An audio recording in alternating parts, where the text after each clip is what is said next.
Assalamu alaikum wa rahmatullahi wa barakatuhu, dear viewers. So in this short video, I will be discussing how to perform Umrah, step-by-step guide on how to perform Umrah and everything we need to know. So this video is specifically for those people who have never been Umrah before. It's the first time that you are going Umrah, or for those who have already been Umrah, but it's been a long time that since you have been to Umrah, or you're an individual that you have been to Umrah multiple times, but you are still not familiar with the detailed rules. So if you want to know the step-by-step guide to performing Umrah and the laws of the penalties, for example, laws of the penalties, what to do, what not to do, what constitutes violation of Ihram, what does not constitute violation of Ihram, this short webinar, inshallah, will provide all of the necessary details for you. So you can consider this as an educational package as a step-by-step guide in performing Umrah. So let us begin. So this is some basic terminologies you need to know. So before we begin with the discussion, just familiarize yourself with these basic terminologies. I won't be going through the details of these anyways, but the PDF copy of this presentation will be attached in the link below. So please go through these basic terminologies yourself, so that you understand to facilitate understanding the rules. Now, there's some familiar areas of Masjid al-Haram, just to familiarize yourself with this. So you have the Kaaba, for example, which is obviously the main thing. You have the Hajar al-Aswad, you have the Rukn al-Yamani, you have the Rukn al-Iraqi, you have the Maqam Ibrahim and the Hatim, and the Mizab al-Rahma. So these are the areas which are familiarly known to the people when they're performing Umrah. Now, the content of the slides is that there are going to be five main topics, five main themes that we'll be discussing. The first thing, number one, is planning. So planning your journey, planning your trip, your checklist, what you must take with you, what's not necessary for you to take. Number two is laws of Ihram. So the laws of Ihram, the do's and don'ts of Ihram, and women's Ihram in particular. Number three is journeying. So when you're traveling towards Saudi Arabia for your Umrah, a lot of the people ask questions regarding salah. So is it permissible to pray salah sitting down in the seat? How do we determine the direction of the Qibla, and do we pray Qasr, and so on, the laws of Qasr? So we will discuss that we'll touch on that briefly. Number four, performing Umrah. So what's the method of performing Umrah? When you're entering Makkah, what we're supposed to be doing, the adabs of entering Masjid al-Haram, and the method of performing Umrah. And finally, the penalties. What penalties are involved if you violate any of the acts of Ihram? So these are the five main themes and topics we'll be discussing briefly. So the first thing is planning your journey. So number one is the check. This is a simplified basic checklist. Number one is a ticket, visa, and booking confirmed, just to ensure that your ticket is confirmed, your visa is confirmed, your booking, there's a booking hotels, which hotels you'll be staying at in Makkah as well as in Medina, just to make sure that all of these are confirmed. I would recommend is to keep a hard copy as well as an electronic copy. So keep an electronic copy, whether in your email or save it in a file, for example, in your phone, and keep a hard copy. It's always good to have an extra copy, a hard copy as well as electronic copy, just in case of emergencies. And number two is Ihram. So a lot of people ask the question that, look, what do we need to take with us? So number two is the Ihram. All you require is 2 pieces of white clothes for males. It's always better to take an extra pair. So depending on how long you're going for, if you're going for 2 weeks, for example, if you're going for 3 weeks, if you're going for 10 days and so on, it's always recommended, it's not necessary, but it's always recommended to take an extra pair. Each pair consists of 2 pieces of white cloth for males. Women, on the other hand, you can wear your hijabs or your mundane clothes. So ordinary everyday clothes, you can even wear that. So that's the second point. Number 3 is Ihram belt and a small bag for money, essential guidebooks, tasbih, and etc. So just make sure you have an Ihram belt. Ihram belt, it securely fastens the bottom garment of the Ihram for obvious reasons. And having a bag, there's many different bags. There's a waist bag you can have. There's a bag that you can put around your neck, for example. And in there, you can carry your essential guidebook. You can carry your tasbih, for example. If you have a pocket-sized Quran, for example, you could put your pocket-sized Quran there. These are essentials. Likewise, a passport, for example, if you want to put your passport in there, that's fine. We usually recommend that when it comes to your passports, just best to leave it at the hotel. As soon as you arrive to Makkah al-Mukarramah, when you put all your luggages in the hotel, leave your passports there, because just in case that if you keep your passport with you, and God forbid if that bag gets lost, for example, it gets stolen, then your passport is gone, then it will just lead to unnecessary trouble and unnecessary hassle. So please ensure. My personal advice is to keep your passport in the hotel, and in your the bag itself, the small bag, you can put your money and essentials, etc., in there. Next is flip-flop. This is specifically for males. For women, you can wear sandals, you can wear your shoes, there's no problem. Flip-flops. And just to ensure that the protruding bone on your foot is not, it's left exposed. Other traveling essentials for the journey. So for example, toiletry issues, you have extra pair of clothing, towels, and etc. And those are just the general traveling essential that people do carry.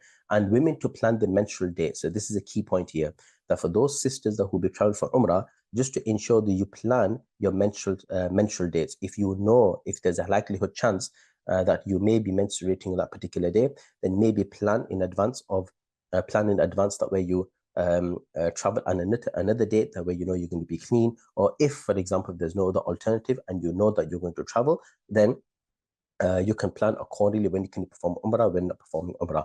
There's a lot of people, they just travel without planning, and then we obviously receive queries in our fatwa department that can we perform Umrah in the state of Hayd, or what's the ruling, and etc. and so on. So sisters, please make sure you plan your menstrual days before you travel. So these are the basic checklist. Now, these are the items that men need to carry. So you have the Ihram here, for example, you have two pieces of Ihram.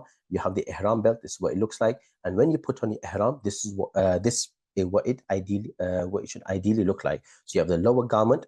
After the lower garment, and you put which is fastened more like a lungi style, and then you put your Ihram belt on, and then you wrap your Ihram on top. You need to fasten it in a way that you are comfortable in walking, because there's a lot of walking that's involved, particularly the lower garment. Just make sure that you that is tied in a comfortable way. Many people ask is that can we use pins? Can we use pins, for example, right? Pins, so to securely fasten the ihram. The answer is yes, it is permissible. You can use pins. This is example of an ihram bag, in which you can carry your essentials. And this is the kind of flip that I was referring to. My advice would be is that because there's a lot of walking that's involved, ensure that you get a robust and a durable flip-flop, even if it's expensive, but it will help facilitate in your journey, because when you're walking, because bearing in mind that most of the people, they would tie the ihram from the airport. So from the local airport, if you're traveling from the UK, for example, if you're traveling from America or from any other countries, majority of the people put their ihrams on from the airport, and then they travel to Saudi Arabia, which is why that you need a durable flip-flops that it doesn't tear or it doesn't break on the way. Now, rules of ihram. There are two main first. So we're going to be discussing the fard, the wajibat, and the sunnahs of ihram. The fara'id of ihram, which means is that these are the fundamental, these are the obligatory acts of ihram, because without these, you are not considered to be a muhrim. You do not enter into ihram. Number one is the niyat. You have to make the intention. So you make the intention that you will be making umrah. I will discuss the intention shortly. And number two is reciting talbiyah once. After the intention, once you've recited the talbiyah at least once, now you're in the state of ihram. And the wajibats of ihram, the wajibat, which means that those that which are compulsory, but they're not obligatory. But if any of these wajibats are missing, then you will have to compensate. You have to pay. You have to pay a penalty for this. So putting the ihram from the miqat. From miqat basically is the set boundaries. Is the set boundaries that the Prophet sallallahu alaihi wasallam had stipulated for the people of ihram. So in other words, that these are the boundaries that which you are not allowed to cross without ihram if you are traveling to Makkah al-Mukarramah with the intention of Umrah or Hajj, and to abstain from the prohibited acts of ihram. So once you're in the state of ihram, you are known as a muhrim. And when you are muhrim, it's now necessary for you to abstain from the prohibited acts of ihram. Otherwise, you will incur a penalty, which we will discuss shortly. Now, the sunnah acts of ihram. Now, just to understand the sunnahs of acts of ihram, when we talk about sunnah, when we mention the word sunnah, what that means is, number one, is what the Prophet ﷺ used to do. And number two, it is encouraged that we follow the sunnah. And by doing this sunnah, by acting upon this sunnah, we get reward. We receive an extra reward. But if any of the sunnah acts are violated, then it does not incur a penalty. So please remember this, that violating the wajibats of ihram, they incur a penalty. But if you violate any of the sunnah acts of ihram, then you do not incur a penalty, but you just lose the reward. So let's go through each one of them. Number one is perform ghusl or wudu. So before putting your ihram on, make sure you perform ghusl. If you can't perform ghusl, then at least perform wudu. Number two, to remove all unwanted hair and clips of the nail. So for example, shaving your private part, shaving the hair under the armpits, for example, remove and clipping the nails. So these unwanted hair, it is sunnah to remove. Number three, to apply itar on the ihram cloth before becoming a muhrim. Now remember, applying a muhrim to apply fragrance is not permissible. It is prohibited. But before you enter ihram, it is permissible and it is sunnah for you to apply some itar onto the ihram cloth. What I will advise is that when you're applying ihram onto the ihram cloth before you put the ihrams on, then just to make sure that it is not one of those solid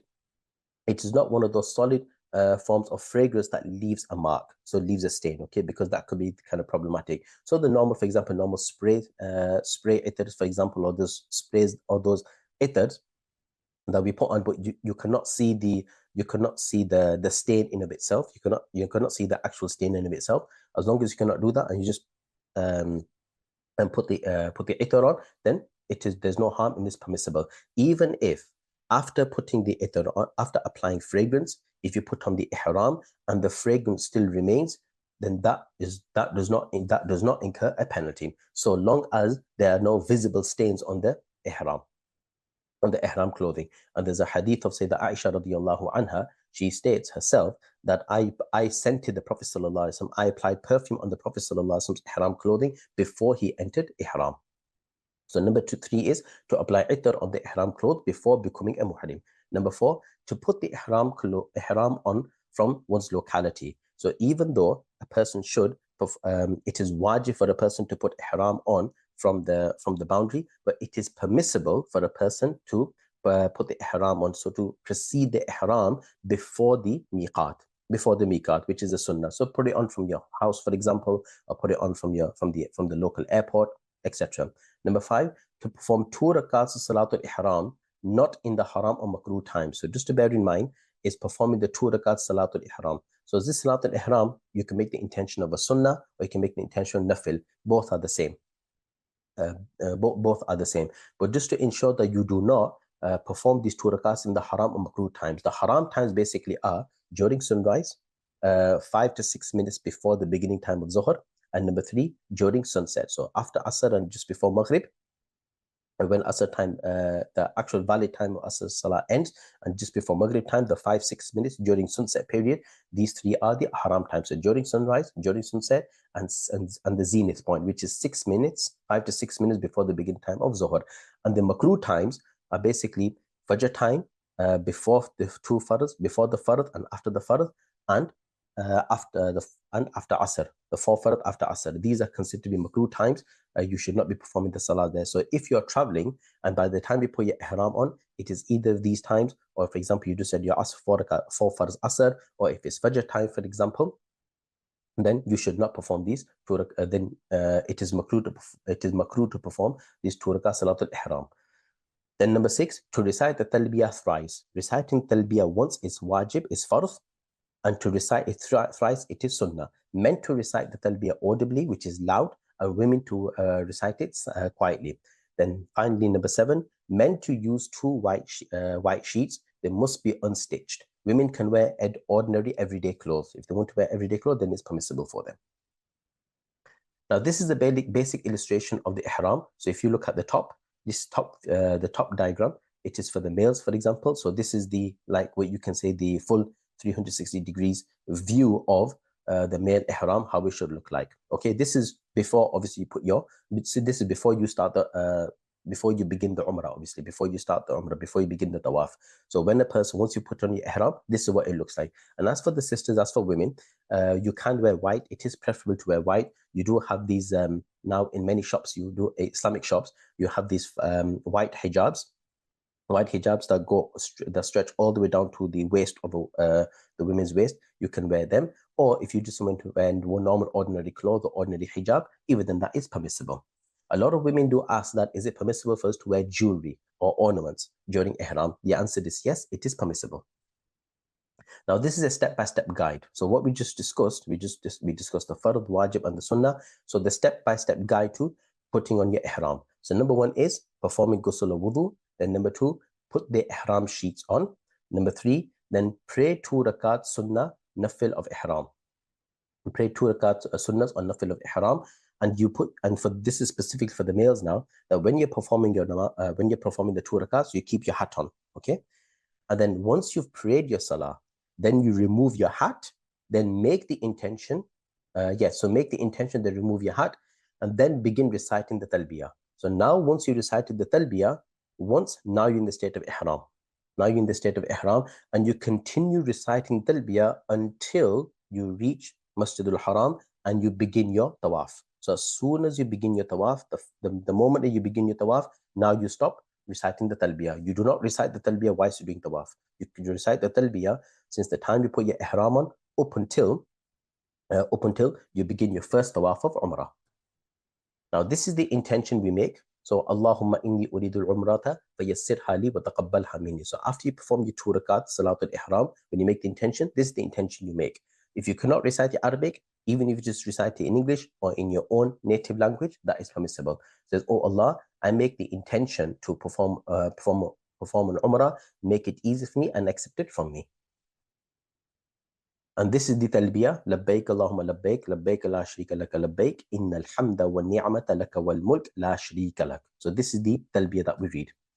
Now, istiba, now to understand this, what is istiba? Istiba basically is that when you begin your Umrah, before you begin your Tawaf, now what the men must do is that they need to tie the ihram, the upper garment, in such a way that the right shoulder, all the way to the right arm, all the way to the right shoulder is exposed, and the left shoulder, it is concealed. So it's like a midriff, for example. So your ihram garment, the top garment, that you throw the ihram garment over the left shoulder, so you cover the left and you expose the right. So this is an illustration of istiba. So I'm going to use this term istiba. Please remember this before you begin your tawaf.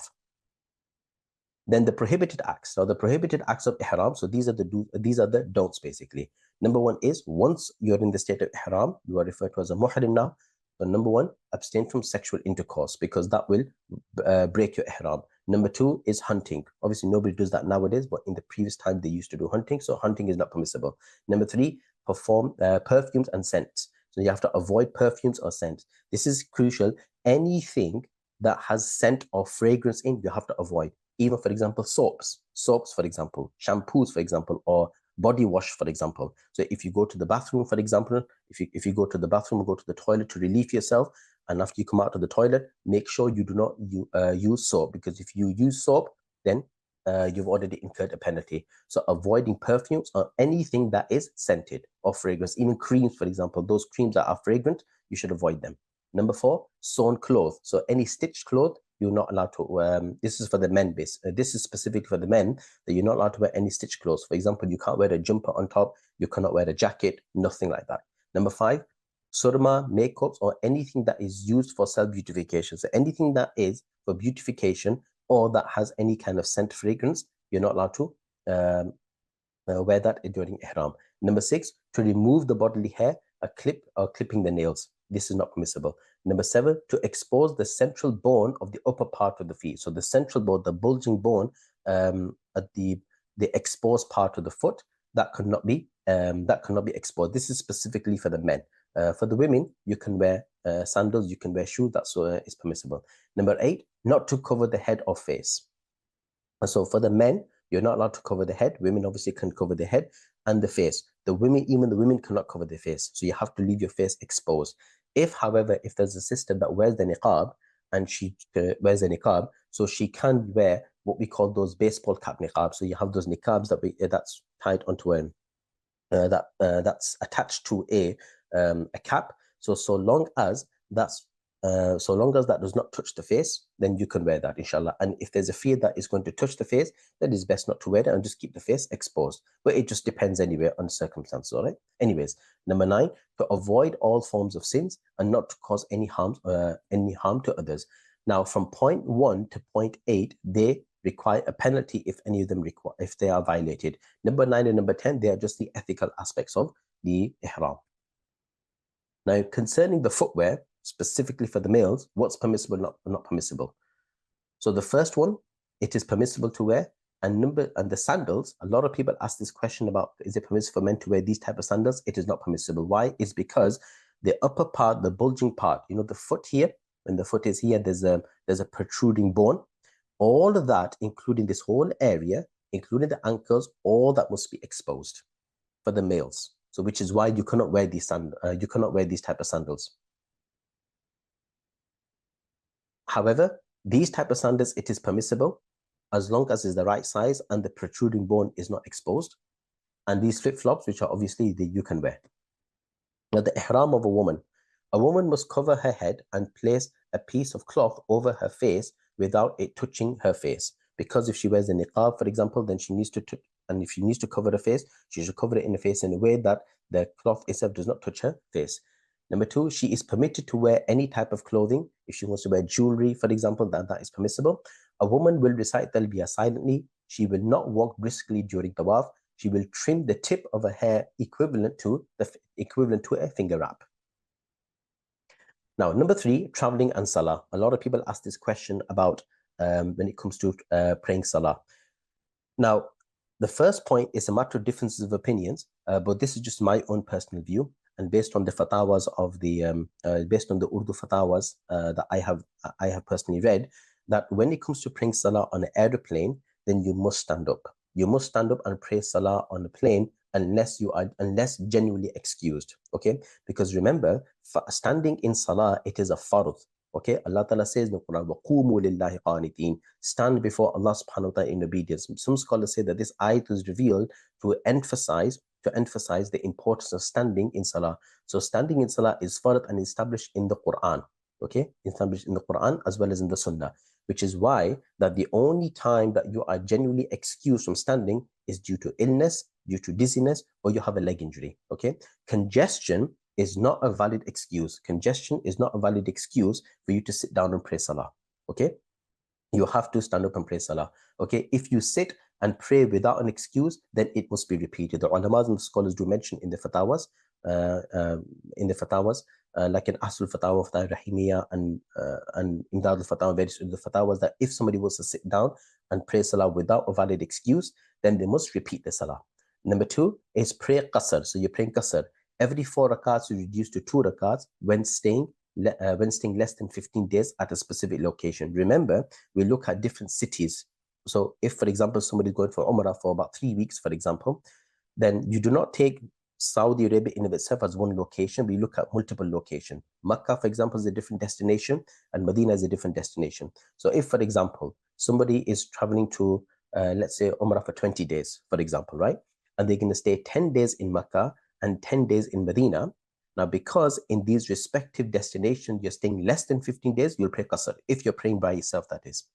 So if you're praying by yourself, you pray qasr. If you are praying in the masjid, then obviously you have to pray full salah because you're praying behind the imam, because you cannot oppose the imam when he's praying salah. You have to follow, as a muqtadi, you have to pray the full salah then. But the sunnats, they reduce to the status of nafil. If you perform the sunnats, you get the reward. If you miss the sunnah mu'akkadas, then there is no sin. It's because you're a musafir. Because as a musafir, the 4 rakats are now reduced to 2, and the sunnah prayers that are reduced to nafil, with the exception of Fajr Salah, the Fajr 2 sunnahs. The Fajr 2 sunnahs still remain and emphasize sunnah. You cannot miss those 2 sunnahs of Fajr. The other sunnahs, the 4 sunnahs of Zuhr, the 2 sunnahs of Zuhr, the 2 sunnahs of Maghrib, and the 2 sunnahs of Isha, they reduce to nafil. If you perform them, it's fine. If you miss them, then you don't get sin. The 3 rakats witr is obviously wajib. You have to perform, you have to read them, and there's no excuse for missing them. And they remain 3 as it is. Yes, so please keep this in mind. So 15 days at a specific location, specific destination, as the example I've given of Makkah and Medina.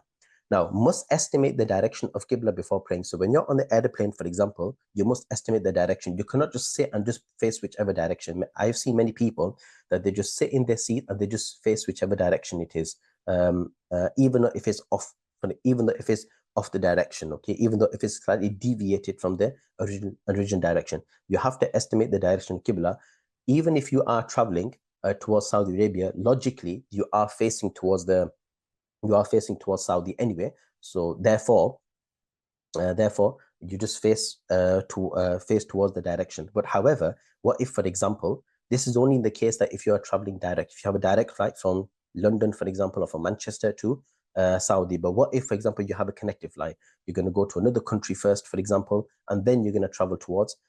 From there, you're going to travel towards Jeddah, towards Saudi Arabia. In that case, then you have to estimate the direction of Qibla just to ensure that you are not facing the wrong direction.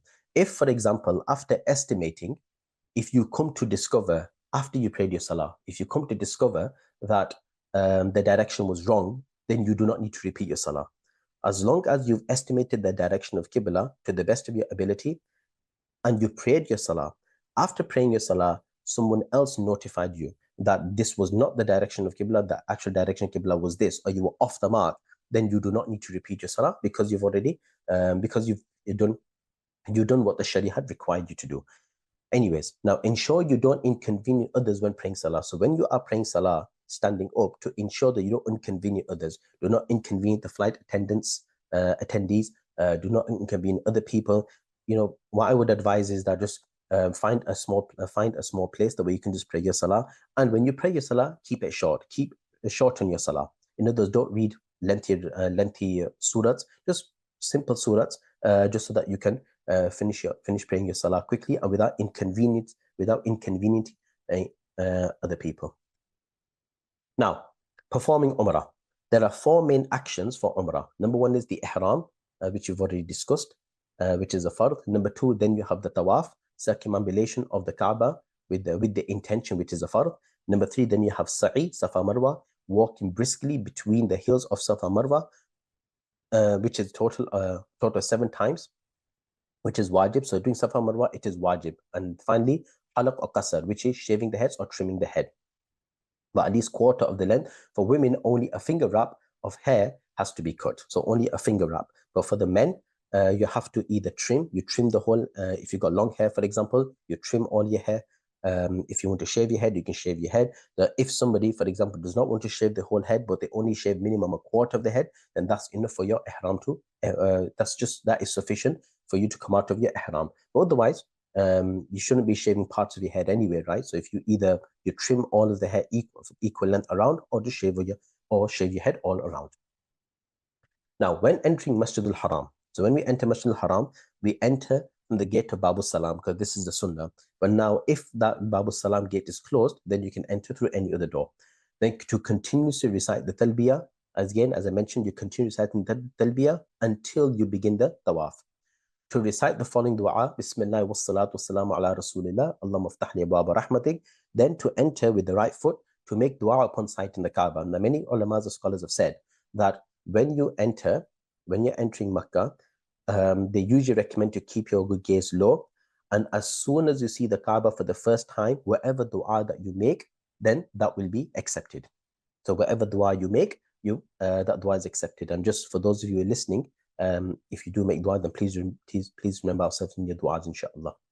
Now, should you raise your hands or not? It is recommended to raise your hands. Okay, so just to remember that people ask this question that is it permissible for us to raise our hands for dua, or is it a bid'ah?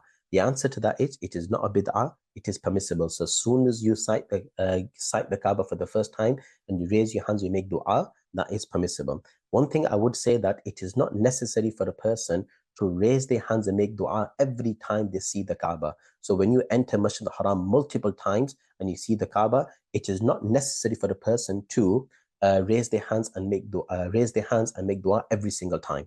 The first time that you see, it is recommended. After that, it is not necessary. You don't need to do that. It's not recommended to do it all the time. But now and then somebody wants to do it, then it is permissible. Now, step-by-step process for Umrah. How do we perform it? Number one is entering the masjid. Once you enter the masjid, then make a short dua upon sighting the Kaaba.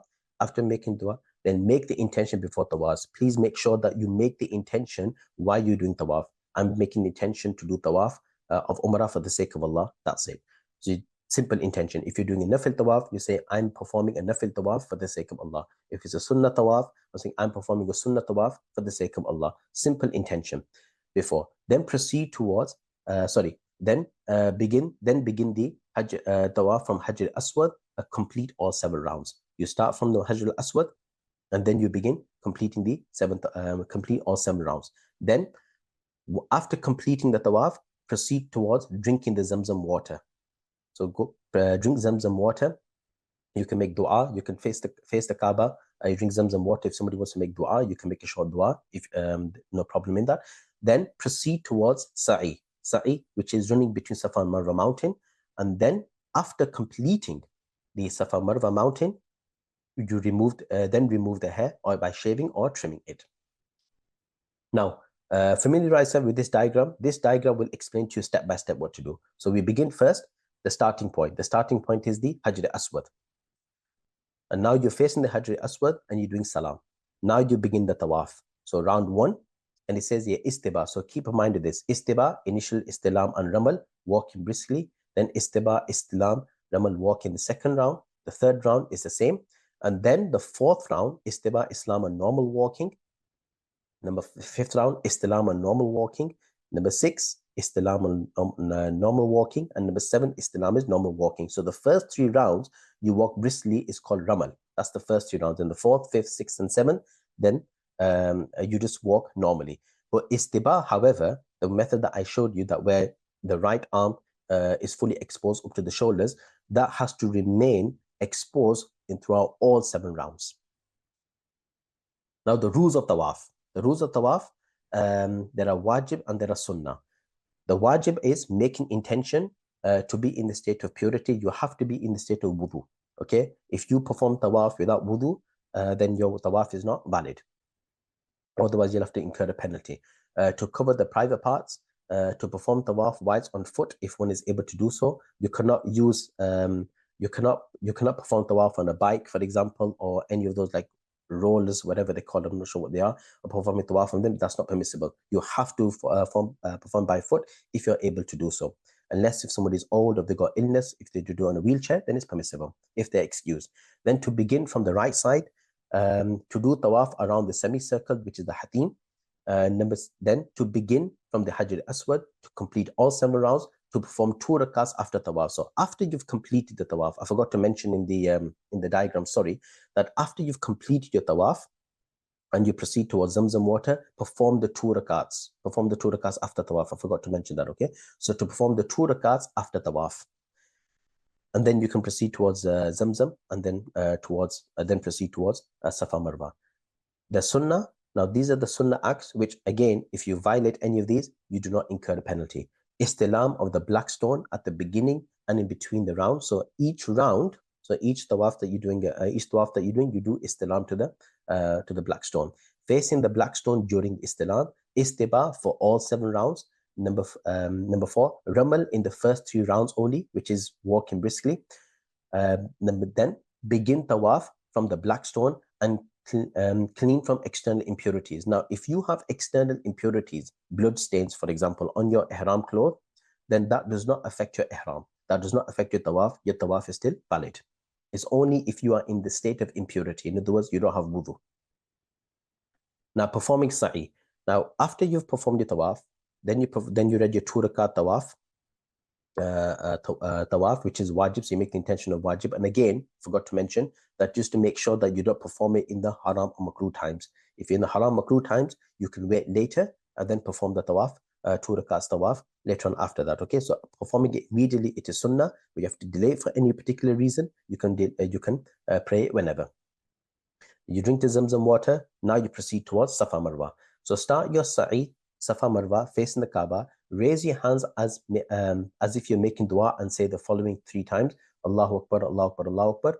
and then you read the dua. So whilst you're doing Safa Marwa, this is the dua that you read. Rabbi ighfir warham innaka antal azzu wal akram. You are not restricted for any particular dua or language. You can just make dua whichever you wish. Like the same case with tawaf. So when you're doing tawaf around the Kaaba, there are no specific duas. You can read Quran if you want, and you can do any type of dhikr that you wish. So your dua books, for example, that you have of tawaf, you can just engage in reading that. It's a similar case with Safa Marwa. Now this, for example, this diagram here, it explains how you perform Safa.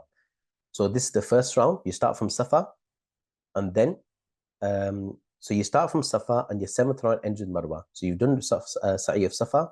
Now you proceed to Marwa, and then the Marwa to Safa. Now Safa to Marwa again, and then Marwa to Safa, and then Safa to Marwa, and then Marwa to Safa, and then Safa to Marwa again. So you begin at Safa, and then you end at Marwa. And each time that you are on the mountains, you face the Kaaba and you make a short dua. This is the sunnah. This is what the Prophet ﷺ did. So he used to recite Allahu Akbar and recite the kalima. Some said you can recite the kalima multiple times. And each time that you are on the mountains, you make a dua. And just to remember this rule that you start from Safa and your last round is Marwa. Now the rules on Sa'i, what is wajib? Performing Sa'i on foot, performed after valid tawaf. So you have to perform tawaf first before you perform your Safa Marwa. State of Ihram of Umrah. So because you're doing Umrah, obviously, so which is why you have to be in the state of Ihram. You cannot just remove your Ihram. Begin from Safa and end at Marwa. Complete 7 rounds between the two mountains as we just illustrated. Now the sunnah is istilam at of the black stone from on each of the mountains. Climb the mountains, be in the state of purity. Now, being in the state of purity, it is sunnah, it is not wajib. As we mentioned that being in the state of purity, in the state of wudu, it is wajib for tawaf. But once you start your Safa Marwa, and if you break your wudu, for example, then you do not need to repeat the wudu. You can continue with Safa Marwa, and your Safa Marwa will be valid. So being in the state of purity, it is sunnah for Safa Marwa, sa'i. Hasting between the two green lines, which is walking briskly, concealing the aura, and clean from external impurity. Again, external impurity, just as it was a sunnah for tawaf, it is sunnah for sa'i. The laws of penalty. Now, number 5, the last thing that we're going to be discussing is penalties. A penalty is required by a muhrim doing any of the following acts. So if you were to do any of the following acts, you require a penalty. To apply fragrance, men wearing sewn clothes, to cover the head or face, the head specifically for males, to remove bodily hair, to clip the nails, to intimate relationship, to omit any of the wajib acts unnecessarily, to hunt any land animals. These constitute act of violation for ihram. Now, there are 3 forms of penalties. Number 1 is a dam. So this term dam is used, which means to sacrifice a sheep or goat or ram or 1/7 of an animal. When they say you have to give a dam, this is exactly what it means. Number 2, sadaqah, the equivalent amount of sadaqat al-fitr. So sadaqat al-fitr, that's the local standard there in Makkah. And badana, now badana only applies in Hajj. It does not apply in Umrah. So badana, which is sacrificing a large animal such as a camel or a cow. So this is only necessary on 2 occasions during Hajj. Number 1, to perform tawaf ziyarah in the state of janaba, hayd or nifas. In other words, if somebody was to perform tawaf ziyarat in major impurity, so for example, the male is in the state of janaba, or a woman, she's menstruating, she does tawaf ziyarah, which is a fard, tawaf in Hajj, or post in the state of hayd or in the state of postnatal bleeding, she will have to now give a badana, sacrifice a large animal, or to have intimate relationship after wuquf at Arafah, but before shaving the head. So after stationing at Arafat, you complete the station at Arafat, but before shaving the head, husband and wife, they engage in intimate relationship. If a husband and wife were to engage in actual intimate relationship after wuquf at Arafat and before shaving the head, they will have to sacrifice a large animal. But again, as I mentioned, this is only specific to Hajj. The final thing to remember, that dam is only required if any of the aforementioned acts are committed in its complete form.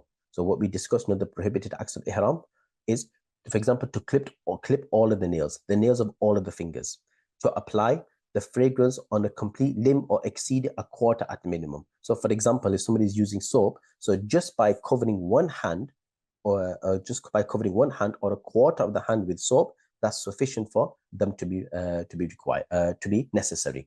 So a complete limb or a quarter of the limb.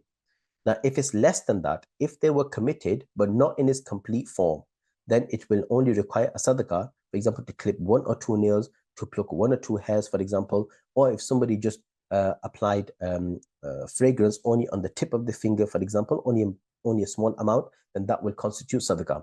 And if any of the above acts were committed due to a genuine reason in its complete form, then he will be at liberty to either sacrifice an animal, give sadaqah to 6 poor people, or fast for 3 days.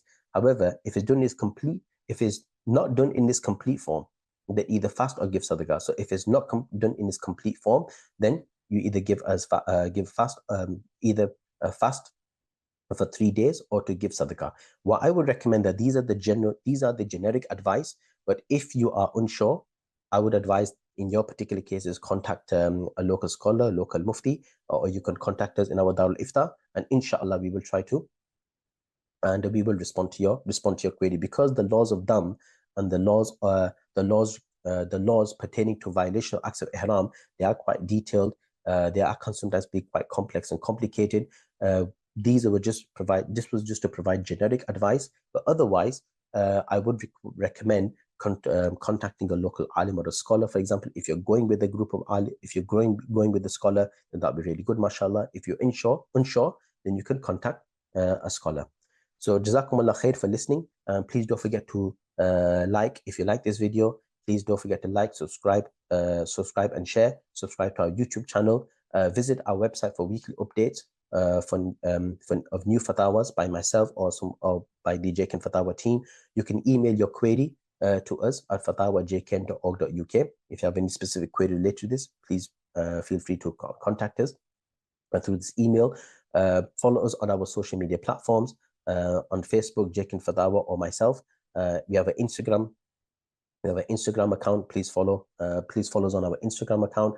And if you would like to donate towards our JKN Fatawa project, please do so by clicking onto this link. This takes you straight to the donation page on our JKN Fatawa website. And please, you can donate. You can either donate generously, or you can sponsor any of our webinars or any of our courses. Jazakumullahu khair. I hope this benefited. May Allah subhanahu wa ta'ala accept your umrah, and please don't forget to remember us and our team in your du'as. Assalamu alaikum wa rahmatullahi wa barakatuhu.